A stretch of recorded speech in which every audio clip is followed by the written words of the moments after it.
Durante a nossa vida surgem muitas questões sobre as quais nem sempre encontramos respostas imediatas, e muitas delas constituem verdadeiros desafios para a nossa existência. O Espiritismo oferece esclarecimentos sobre as mais diversas situações que a vida nos propõe.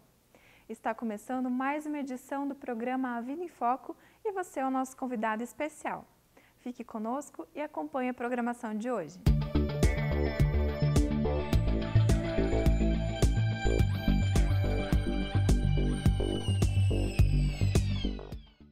Se o Espiritismo é cristão, é de se perguntar qual o significado de Jesus para a doutrina espírita? Qual o contexto de Jesus na proposta espírita? Como Jesus é entendido pelos espíritos encarregados pela codificação do Espiritismo? Confira as respostas a estas e a outras perguntas que serão feitas a Cosme Massi na entrevista de hoje. A Vida em Foco traz também curiosidades, crônica, o Espiritismo esclarece e, fechando o nosso encontro de hoje, mais reflexões sobre a doutrina espírita e os ensinamentos de Jesus. Você é o nosso convidado. Fique conosco. Acompanhe agora a crônica da semana. O hábito de reclamar da própria vida é bastante comum. Parece sempre haver algo desagradável e injusto na existência que se leva. Às vezes é o dinheiro que falta, em outras a profissão que não agrada. Há quem reclame de sua aparência, da família que tem, dos problemas que vivencia. Ocorre que a vida é uma bênção. A divindade investe suas graças mais pujantes em cada renascimento que se opera na face da terra. Constitui uma profunda ingratidão rejeitar a oportunidade recebida do Criador. Toda reencarnação é precedida de cuidadosos preparos. Traça-se um mapa do contexto em que a criatura se verá envolvida. Tudo com o propósito de que cresça, aprenda e liberte-se de tudo o que aprende à ilusão e ao sofrimento. Amigos dedicados auxiliam na programação com infinito carinho. A providência divina se desdobra em cuidados. Finalmente, após muita preparação e cercado de expectativas, o ser ressurge no mundo material. Como ele veio a trabalho, será chamado ao esforço próprio. Deverá mostrar seu valor, superar dificuldades e vencer velhos vícios, mas sempre cercado de amor e cuidados.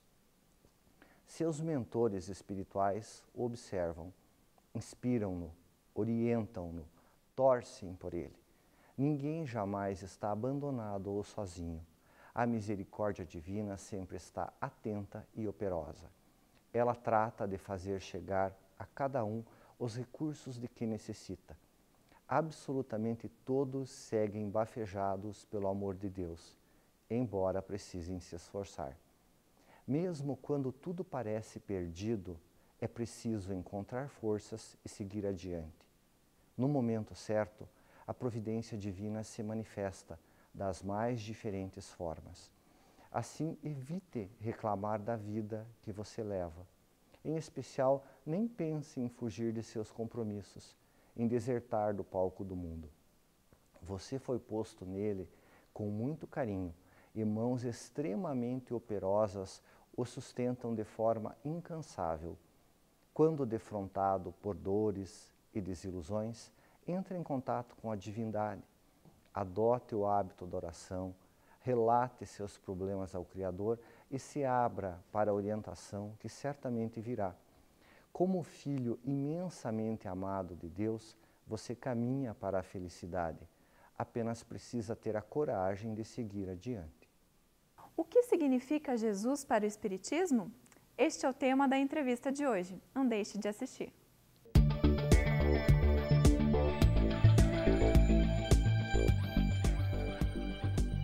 Olá, seja muito bem-vinda, seja muito bem-vindo. Começa agora o nosso bate-papo, a nossa entrevista. E hoje temos a alegria em receber aqui, mais uma vez, Cosme Massi. Cosme, seja muito bem-vindo. Obrigado, Márcio. É um prazer novamente estarmos aqui. O Cosme, que segundo a gente entende, em circulação aí, pelo Brasil, pelo mundo dos espíritas, é a pessoa que mais entende da obra kardeciana. Pesquisadora, estudiosa, Quase 40 anos, né, Cosme? Não é bom a gente falar Não é tanto, bom, mas né? agora eu já falei, né? Você já falou, agora não tem jeito. Não tem jeito de você discordar, de você contestar verdade, a informação. agora não tem jeito. Há 40 anos estudando a obra kardeciana, Cosme, né? E você, pelo que eu sei, né, e já anunciei aqui anteriormente, fundou uma editora, né, criou uma editora, nobiltá.com.br, Isso mesmo. e lá você expõe resultado das pesquisas, né, muito trabalho. Muito trabalho. Ensinando ou ajudando o leitor a compreender a obra de Kardec.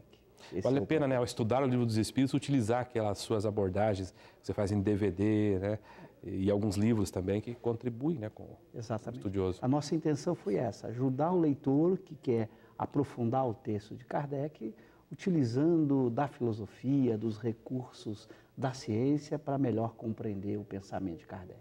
Muito bem. Então, todo esse esforço está à disposição de você, telespectador, estudioso, leitor, interessado em conhecer o Espiritismo, nobiltá.com.br. Se você acessar o nosso site, avidaemfoco.com.br, clique lá sobre o programa e você vai ter, né, essas informações ali no currículo do Cosme. Né? Então, Cosme, vamos iniciar. Muita gente se pergunta, Cosme, nos pergunta também, nos manda e-mail, né, se Jesus e o Espiritismo têm alguma relação. Se o Espiritismo, né, considera Jesus, se o Espiritismo é uma doutrina cristã ou não é.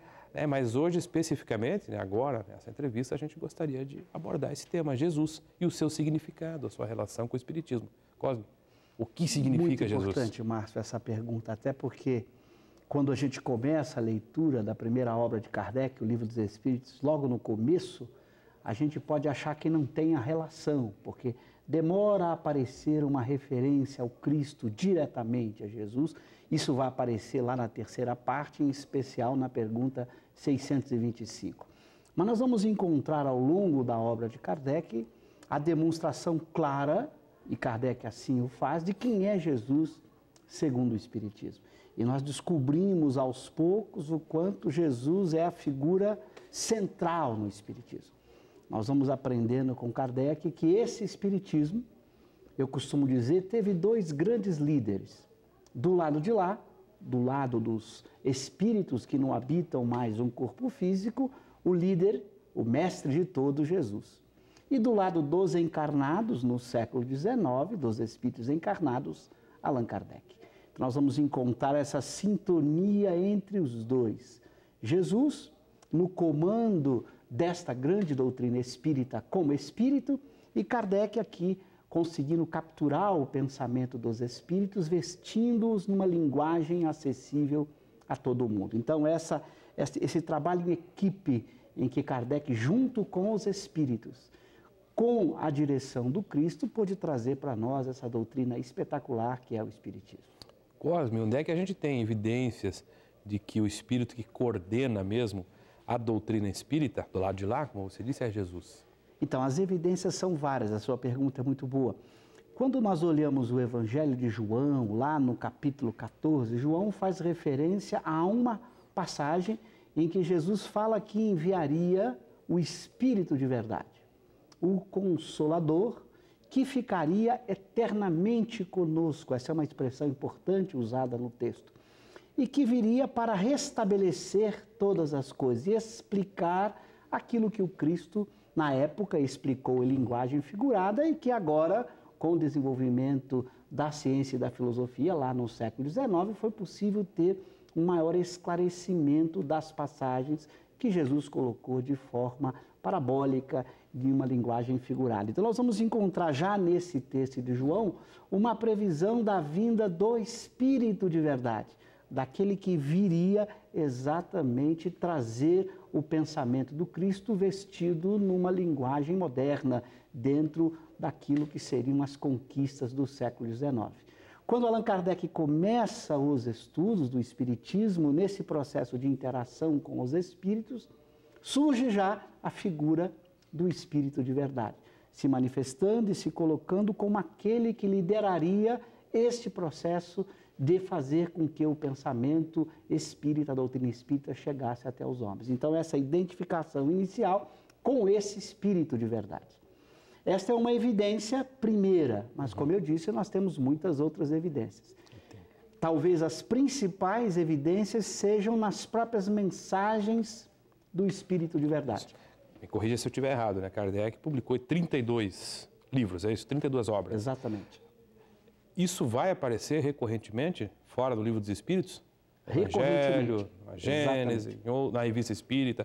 Fica claro para o leitor, para o estudioso, que o Espírito de verdade é Jesus? Fica claro se ele se ele ler a obra inteira, ou seja, não claro que se ele se prender numa obra em particular, ele vai ter algumas passagens. Obras que ficam claras é o Evangelho segundo o Espiritismo, quando a gente vai lá no capítulo Cristo Consolador. O 6º capítulo. Que é o 6º capítulo, a gente mergulha em alguma mensagem, por exemplo, já na mensagem fundamental de apresentação do Espírito de verdade, ele já começa dizendo: venho como outrora aos transviados filhos de Israel. Olha, como venho como outrora?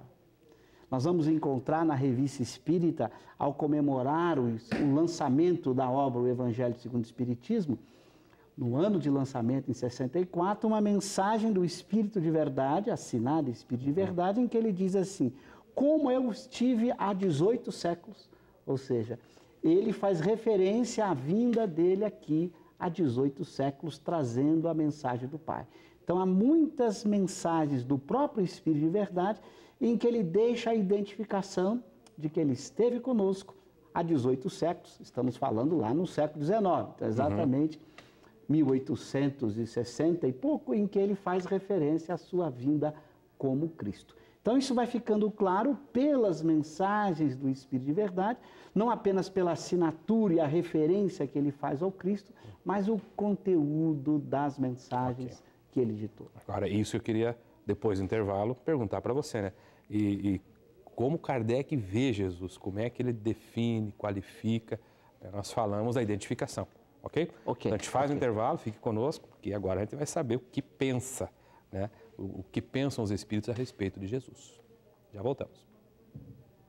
A Vida em Foco vai para uma pequena pausa e em breve retornaremos. Até já!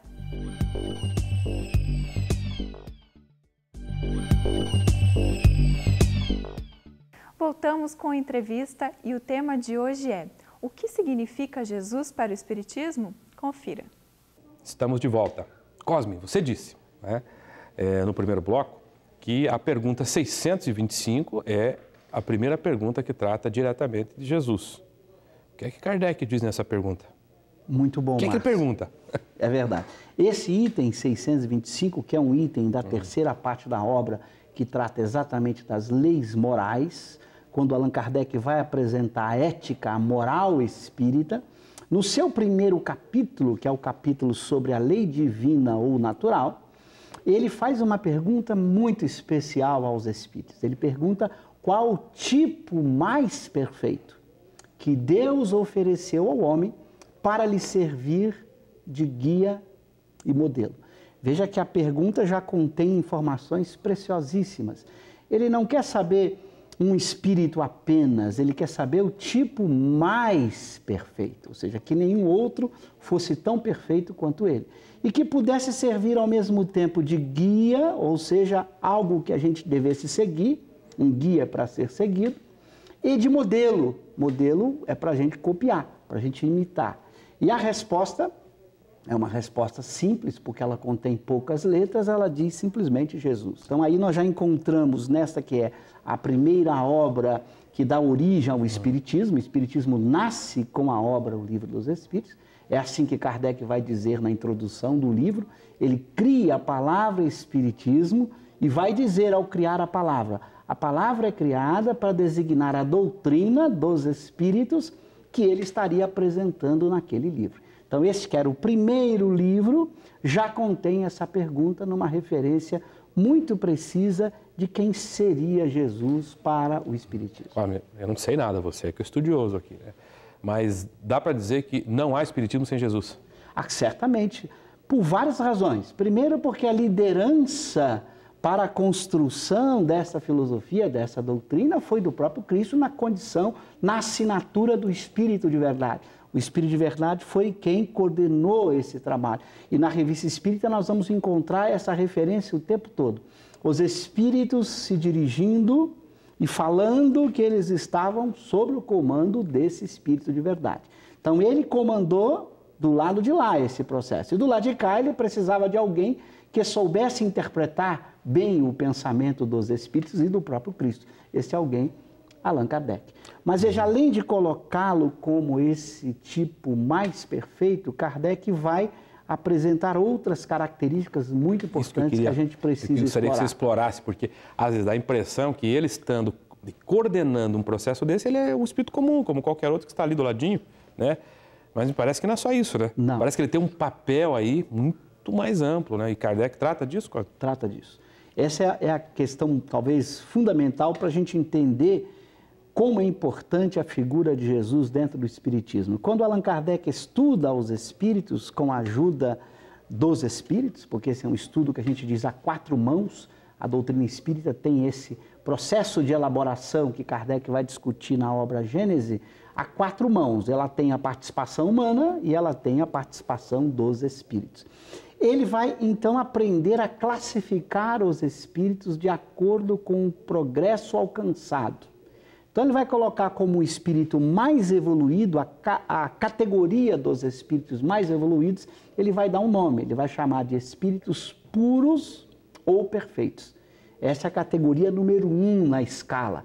Não dá para a gente pensar outra maior do que ela, porque já é tão distante de nós essa categoria número 1, que a gente não consegue imaginar alguma coisa acima dela. Kardec vai dizer que os espíritos puros ou perfeitos interagem diretamente com Deus. Então não há intermediário entre eles e Deus, é uma interação direta. E Kardec vai colocar para os espíritos puros uma característica que nos chama a atenção. Ele vai dizer assim: os espíritos puros não sofrem nenhuma influência da matéria. Veja, nenhuma influência da matéria. A gente fica pensando o que se pode extrair disso. Do ponto de vista moral, que é o que mais nos interessa, tem uma característica fundamental. Os espíritos puros, por não sofrerem nenhuma influência da matéria, eles não sofrem paixões, nem boas nem ruins. Porque toda paixão, ela é sempre o resultado de uma influência da matéria. A paixão é uma emoção, para a gente falar em exemplos. A alegria, a tristeza, a raiva, o amor, a raiva, o medo são paixões. Tem as chamadas paixões boas, a gente costuma chamar o amor, a alegria, por exemplo, como paixões boas, o ódio, a tristeza como paixões ruins. Um espírito puro não sente nenhum tipo de paixão. Então o amor dele não é um amor passional, não é um amor que sofre a influência da matéria, é um amor muito além do que a gente às vezes consegue imaginar. É este amor incondicional que o próprio Cristo pregou. É o amor doação plena, é o amor que não tem troca, é sempre doação da parte dele para conosco. Não há carência, não há falta. Na paixão há sempre esse jogo de carência e de falta. No amor incondicional não acontece. Então veja, um espírito que não sofre nenhuma influência da matéria, só os puros ou perfeitos. E segundo o próprio Kardec, o único que teria encarnado na Terra seria Jesus. Então veja, como exemplo de um puro ou perfeito, a gente não tem muitos. Claro que existem infinitos no universo, mas conhecidos que a gente pudesse dar um nome e fazer alguma referência, apenas o Cristo. Muito bem. Cosme, a gente tem aí 30 segundos. E qual é, então é o desafio, né? Qual é a posição de Jesus aqui?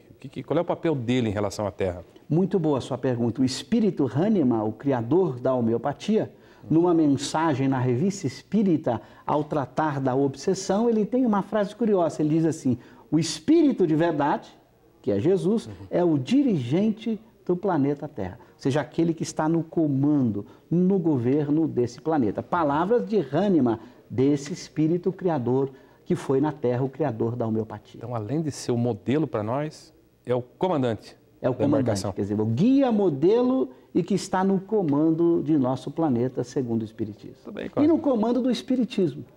Quer dizer, veja o papel importante que o Cristo representa para todos nós, os Espíritos. Tudo bem, papo bom, né? Uma pena a gente não aprofundar outros aspectos nessa entrevista, mas ela serve para que, né, o telespectador, aquele que nos ouve também, entenda a dimensão de Jesus e a importância dele para nós. Muito obrigado, Cosme. Obrigado, mais uma vez. Obrigado a todos. E a você que nos acompanhou, também a nossa gratidão. Fique conosco, que o programa continua. tem uma dúvida e quer que a respondamos? Envie por e-mail no endereço contato@vidaemfoco.com.br a sua pergunta. Acompanhe agora o quadro Espiritismo Esclarece, pois esta poderá ser a resposta que você procura. Há poucos dias estávamos em pequena roda entre amigos numa conversa fraterna. Eis que surgiram reflexões sobre os níveis de violência que, segundo a posição de um, está cada dia aumentando mais. Por nossa vez, ponderamos que, de fato, vez ou outra dá-se a impressão que cada dia piora mais e mais. Diante disso, é bom fazermos algumas reflexões sobre o assunto para que não sejamos pegos em contradição com os princípios da lei divina. Afirma Jesus que os mansos herdarão a terra. Estaria ele equivocado ao afirmar isso? Pensamos que não. Contudo, é necessário entendermos os mecanismos pelos quais o aprimoramento espiritual acontece. Aceitemos ou não, nós todos nós, já fomos muito mais violentos no passado que somos hoje. Só na Segunda Grande Guerra Mundial, terminada em 1945, especula-se que foram mortos 60 milhões de pessoas, numa única guerra. Hoje, viver, em média, 75 anos é comum para qualquer habitante da Terra, enquanto que, no início da era cristã, a média era de pouco mais de 30 anos, porque morriam ou eram mortos em batalhas.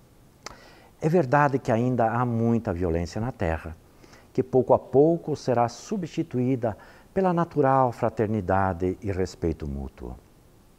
Os espíritos que aqui estão reencarnando já compreendem que o amor é a motivação da paz que todos almejam. Sabem que Jesus, o príncipe da paz, é o governador espiritual da terra e deseja ver em seus irmãos verdadeiras demonstrações de mansuetude, a fim de que seu ensino se consolide. Um dia a terra viverá sob a imensa nação cristã os princípios exarados no Evangelho do Cristo, que preconiza: façais aos outros o que quererias que se vos fizesse, se implantará. Jesus está no comando e sua diretriz é de paz.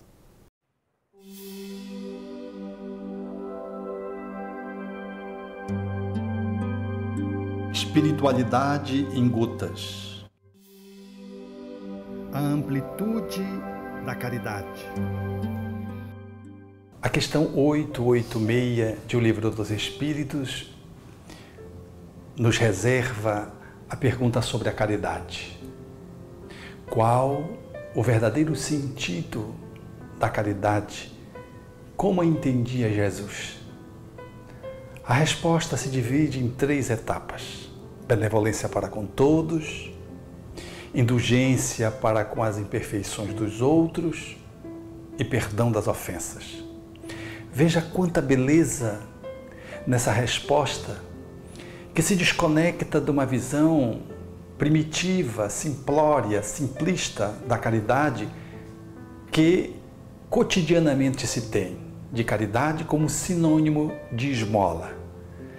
Cotidianamente, eu digo, porque nessa perspectiva dessa obra, O Livro dos Espíritos, ela rasga com essa percepção pequena de uma caridade restrita a uma perspectiva apenas material e circunscrita a uma atitude pontual e de esmola. Longe disso. Caridade é uma expressão que revela a amorosidade numa perspectiva bem transcendente. Ela traduz uma espiritualidade em nível muito profundo, porque propõe a benevolência para com todos, a indulgência para com as imperfeições dos outros e o perdão das ofensas. Cada item desse é um desafio. Perdoar os outros, perdoar as ofensas, poder lidar com a mágoa, com o ressentimento, talvez seja uma das caridades mais difíceis de poder se concretizar na relação do cotidiano. E é uma caridade exigida ali dentro de casa, não é com alguém que passa na porta pedindo algo material para a sobrevivência. Caridade, como o perdão das ofensas, está no trabalho, está no lar, está na agremiação religiosa, está na rua, está em todos os lugares, independente de condição econômica. Indulgência para com as imperfeições dos outros, essa atitude de disponibilidade para compreender que o outro está numa posição evolutiva e pelo que ele age daquela forma, porque precariamente ele se coloca e como fazer para poder estabelecer com ele uma relação de indulgência, portanto de compreensão, de compaixão, de tolerância. Isso exige um exercício de uma amorosidade que só a caridade é capaz de poder entretecer, fazer valer. E benevolência para com todos significa fazer o bem que é material também, mas o bem que também é moral, é emocional, é ético, que é social. A benevolência para com todos é essa grandiosidade da caridade que está sempre centrada numa atitude boa, no benefício, e que, movida pelo amor, é capaz, portanto, de iluminar aonde está, sempre proporcionando atitudes bondosas e favorecendo que aonde ela está, as pessoas se iluminem. Caridade como sinônimo de indulgência, de benevolência e de perdão. Eis o desafio para você e para todos nós.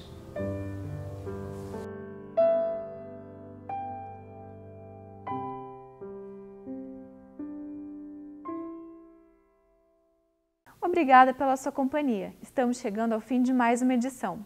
Recordando que você pode ajudar a produzir o nosso programa. Mande as suas sugestões ou dúvidas para contato@vidaemfoco.com.br.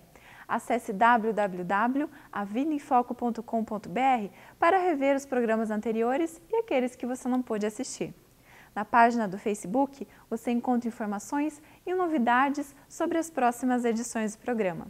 O nosso desejo de uma ótima semana e te aguardamos na próxima edição da Vida em Foco. Até lá!